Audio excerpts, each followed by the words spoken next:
Hello दोस्तों, मैं हूं अमन आयुष और स्वागत करता हूं आप सभी का मेरे चैनल पे। आज हम लोग बात करने वाले हैं लीवर के फंक्शंस के ऊपर कि लीवर क्या काम करता है बॉडी में। ठीक है, तो सबसे ज़रूरी बात यह है कि लीवर के जो सेल्स होते हैं उनमें हमारे बॉडी में सबसे ज़्यादा मेटाबॉलिज्म होता है। यानी कि पूरे बॉडी के सेल्स को अगर कंपेयर किया जाए तो सबसे ज़्यादा केमिकल रिएक्शंस जो हैं वो लीवर के सेल्स में होते हैं। ठीक है, तो लीवर काम क्या करता है? तो लीवर का सबसे पहला काम है न्यूट्रिएंट मेटाबॉलिज्म। उसके 3-4 काम हैं, हम चारों के ऊपर डिस्कस करेंगे, लेकिन अभी सबसे पहले न्यूट्रिएंट मेटाबॉलिज्म। न्यूट्रिएंट मेटाबॉलिज्म में क्या होता है ना कि जितने भी न्यूट्रिएंट हैं डाइजेशन के बाद हम एब्जॉर्ब करता है बॉडी, जितने भी न्यूट्रिएंट्स कार्बोहाइड्रेट प्रोटीन फैट सबको डाइजेस्ट करके एब्जॉर्ब जो करता है, वो एब्जॉर्ब करने के बाद वो सबसे पहले लीवर को भेजता है। ठीक है, लीवर को भेजने के बाद क्या होता है कि लीवर चेक करता है कि बॉडी को उन न्यूट्रिएंट्स की ज़रूरत है या नहीं है। अगर ज़रूरत होगी तो उनको वापस से ब्लड स्ट्रीम में छोड़ देगा ताकि सेल्स उसको एब्जॉर्ब कर सकें। अगर ज़रूरत नहीं होगी, देखेगा कि ये तो एक्स्ट्रा बच रहे हैं, तो उनको उस फॉर्म में कन्वर्ट कर देगा जिसमें उनको बॉडी स्टोर कर सके। क्योंकि आप कार्बोहाइड्रेट को सिर्फ कार्बोहाइड्रेट बना के स्टोर नहीं कर सकते, आप फैट को फैट के रूप में स्टोर नहीं कर सकते, आप प्रोटीन को प्रोटीन या एमिनो एसिड के रूप में स्टोर नहीं कर सकते। तो उनको उस फॉर्म में बदल देता है जिसमें वो स्टोर हो सके। ठीक है, तो हम लोग एक एक करके बात करेंगे कि कार्बोहाइड्रेट का क्या होता है, फैट का क्या होता है और प्रोटीन का क्या होता है। ठीक है, तो कार्बोहाइड्रेट मेटाबॉलिज्म में क्या होता है? तो कार्बोहाइड्रेट मेटाबॉलिज्म में जो ग्लूकोज सेल्स यूज़ नहीं करते हैं या फिर जो एक्स्ट्रा ग्लूकोज हमारे बॉडी में आ जाता है, उनको लीवर के सेल्स जो हैं वो ग्लाइकोजन में कन्वर्ट कर देते हैं, ग्लाइकोजन में कन्वर्ट कर देते हैं और वो हमारे बॉडी में स्टोर हो जाता है। ठीक है, तो ये ग्लाइकोजन का फॉर्मेशन ग्लूकोज से जो होता है उसको हम लोग ग्लाइकोजेनेसिस कहते हैं। और ग्लाइकोजेनेसिस में ग्लूकोज ग्लाइकोजन में कन्वर्ट होकर स्टोर हो जाता है। जब ब्लड में ग्लूकोज लेवल कम होने लगती है तो ये बात फिर लीवर को पता चलती है और वो उस ग्लाइकोजन को वापस से तोड़ देता है ग्लूकोज में ताकि उसको यूज़ कर सके बॉडी। अब आपका सवाल होना चाहिए कि ये स्टोर कहाँ होता है? तो ये स्टोर भी लीवर अपने अंदर ही करता है। ग्लाइकोजन को लीवर अपने अंदर ही स्टोर करता है ताकि ज़रूरत के वक्त उसको फिर से तोड़ सके। ठीक है, तो ये हो गया कार्बोहाइड्रेट मेटाबॉलिज्म। तो अब फैट का क्या करता है? लिपिड। तो जो एक्स्ट्रा फैट हमारे बॉडी में होते हैं उनको तो अब लीवर जो है वो लिपिड्स को क्या करता है? तो हमारे बॉडी में अगर एक्स्ट्रा फैट्स आ जाते हैं तो लीवर जो है उनको लिपिड्स में कन्वर्ट कर देता है ताकि वो स्टोर हो सकें, और इस प्रोसेस को हम लोग कहते हैं लाइपोजेनेसिस।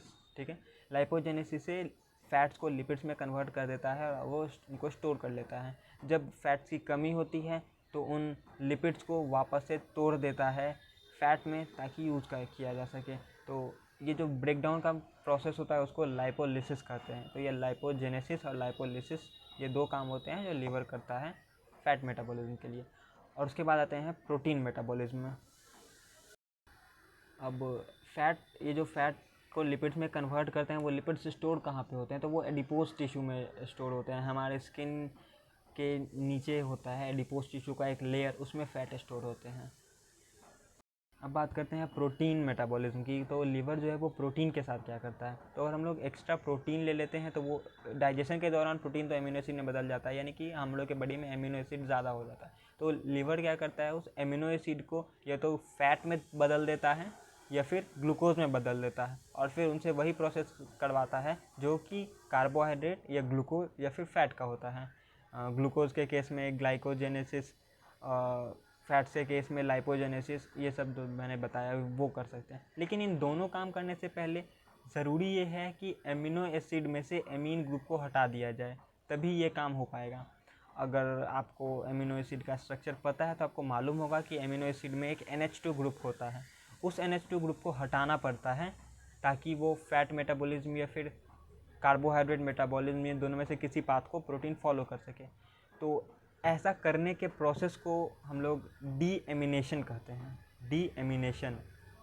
डीएमिनेशन में क्या होता है कि NH2 ग्रुप फैट से प्रोटीन से अलग होता है, एमिनो एसिड से अलग होता है। ये NH2 ग्रुप कभी भी जैसे ही अलग होता है ना वो तुरंत NH3 में बदल जाता है। ठीक है, अब ये NH3 अमोनिया बहुत ही टॉक्सिक होता है जो कि अगर हमारे बॉडी में जमा हो जाए तो हमारी डेथ हो सकती है।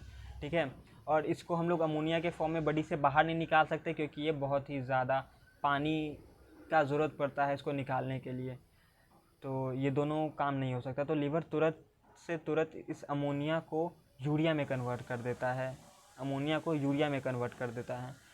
हो सकता है आपने ये बात एक्सक्रीशन चैप्टर में अपने पढ़ी हो कि लीवर का काम है अमोनिया को यूरिया में कन्वर्ट करना, ठीक है। और ये सब नाटक इसीलिए हुआ यहाँ पे प्रोटीन के केस में, क्योंकि हम लोग प्रोटीन को एमिनो एसिड के फॉर्म में स्टोर नहीं कर सकते। अगर कर पाते तो कोई ज़रूरत ही नहीं होती एमिन को अलग करने की, ठीक है। तो यहाँ पे न्यूट्रिएंट मेटाबॉलिज्म का जो फंक्शन है फैट का वो ख़त्म होता है। अब हम लोग यहाँ पे लीवर का न्यूट्रिएंट मेटाबॉलिज्म वाला जो फंक्शन है वो ख़त्म होता है। आई होप आपको समझ में आ गया होगा, ठीक है। अब हम लोग बात करते हैं लीवर के दूसरे फंक्शन की, जो कि है डिटॉक्सिफिकेशन।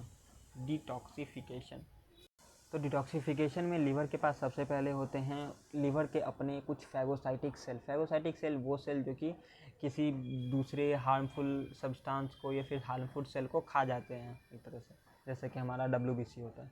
तो लीवर के पास उसके अपने फैगोसाइटिक सेल होते हैं जिनको हम लोग कफर सेल्स कहते हैं, ठीक है। ये कफर सेल्स जो होते हैं वो लीवर से पास होने वाले ब्लड स्ट्रीम को, मैंने बताया कि जब एब्जॉर्ब हो जाता है खाना तो ब्लड स्ट्रीम सबसे पहले उसको लीवर के पास ले जाता है।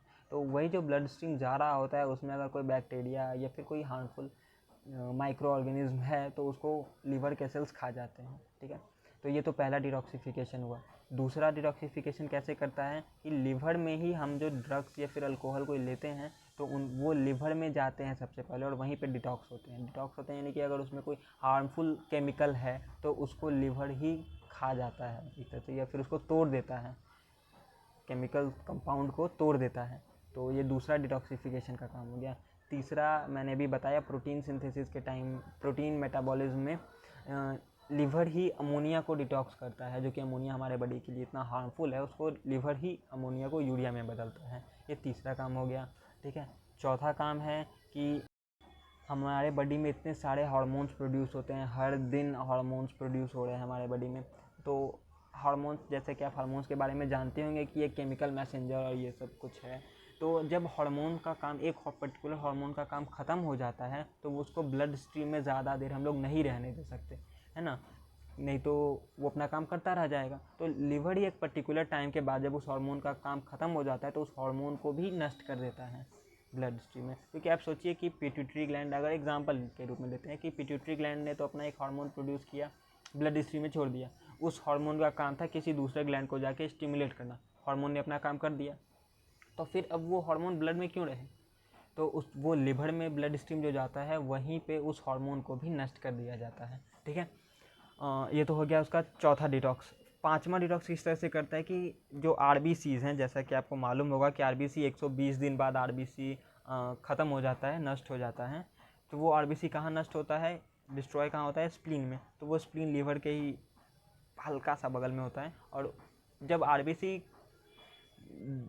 डिस्ट्रॉय हो रहे होते हैं उस समय वो बिलीरुबिन नाम का एक कंपाउंड प्रोड्यूस करते हैं, बिलीरुबिन नाम का एक कंपाउंड जो कि बहुत ही ज़्यादा टॉक्सिक होता है, उसको भी लीवर ही डिटॉक्स करता है या उसको भी लीवर ही तोड़ देता है एक तरह से, ताकि वो अपना हार्मफुल इफेक्ट बॉडी पे न दिखा सके। ये कुछ काम थे जो लीवर डिटॉक्स के फॉर्म में, डिटॉक्सिफिकेशन में होते हैं। क्या क्या बताया मैंने, एक बार समराइज कर लेते हैं। सबसे पहला काम है कि लीवर कफर सेल्स होते हैं, लीवर में कफर सेल्स जो कि फैगोसिटिक होते हैं। दूसरा अल्कोहल और ड्रग्स को डिटॉक्सिफिकेशन। तीसरा अमोनिया का डिटॉक्सिफिकेशन। चौथा है हार्मोन्स को नष्ट करना, हार्मोन्स को डिस्ट्रॉय करना। और पांचवा है बिलिरुबिन को डिस्ट्रॉय करना, ठीक है। ये 5 काम हो गए उसके डिटॉक्सिफिकेशन के। अब बात करते हैं स्टोरेज की। तो मैंने आपको पहले ही स्टोरेज, लीवर के स्टोरेज वाले फंक्शन को मैंने आपको पहले ही बता दिया है कि कार्बोहाइड्रेट का जब मेटाबॉलिज्म होता है तो ग्लाइकोजन लीवर में स्टोर होता है, ठीक है, ग्लाइकोजन लीवर में स्टोर होता है। और कुछ फैट जो लिपिड्स में बदले हैं वो लिपिड्स भी कुछ, ज़्यादातर तो एडिपोज टिश्यू में चले जाते हैं लेकिन कुछ लीवर में स्टोर होते हैं, ठीक है। अब बात करते हैं लीवर का चौथा फंक्शन के बारे में। तो लीवर का चौथा फंक्शन है फैट मेटाबॉलिज्म, फैट का डाइजेशन। इमल्सिफिकेशन ऑफ फैट आपने सुना होगा डाइजेशन में। तो इमल्सिफिकेशन ऑफ फैट के लिए ज़रूरी कौन सा है? Bile juice. बाइल जूस कहाँ से प्रोड्यूस होता है? लिवर से प्रोड्यूस होता है, ठीक है, लिवर से प्रोड्यूस होता है, गॉल ब्लैडर में स्टोर होता है ये सब। तो उसमें लीवर का ही फंक्शन है। तो ये 4 फंक्शन जो है लीवर के, ये बहुत ज़्यादा इम्पॉर्टेंट हैं। आपको पता चल गया होगा आपको पता चल गया होगा। तो अब आई होप आप लीवर को अंडररेटेड न लें। लीवर एक बहुत इंपॉर्टेंट ऑर्गन है हमारे बॉडी का। इसी तरह से हम लोग अगले दिन किसी दूसरे क्वेश्चन के ऊपर बात करेंगे। ठीक है, थैंक यू।